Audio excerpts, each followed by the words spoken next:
Après une journée du Nouvel An marquée par plusieurs frappes russes en Ukraine, une nouvelle attaque aérienne a visé Kiev ce lundi. Une fois encore, l'attaque a visé des infrastructures énergétiques et a détruit plusieurs maisons, comme c'est le cas ici dans le district de Solomiansky.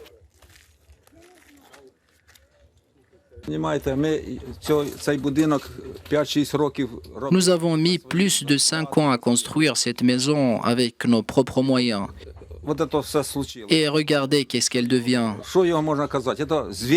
Nous avons perdu notre fille et notre maison.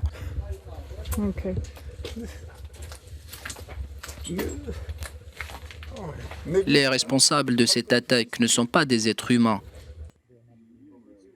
Les premiers jours du 2023 ont été marqués par des dizaines de frappes russes qui ont fait au moins 4 morts et une cinquantaine de blessés dans plusieurs villes du pays.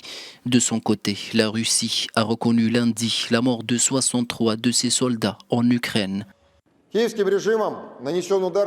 régime de Kiev a ciblé un centre de déploiement provisoire de l'armée à Makhaïvka, situé à l'est de la ville de Donetsk, avec 6 missiles. 63 militaires ont été tués dans l'explosion de 4 missiles tirés par des systèmes HIMARS. Selon Kiev, qui annonce un bilan beaucoup plus élevé que Moscou, le bâtiment touché abritait des centaines de soldats russes récemment mobilisés ainsi qu'un important dépôt de munitions. Ce bilan est le plus lourd en une seule attaque pour les forces russes depuis le début de la guerre.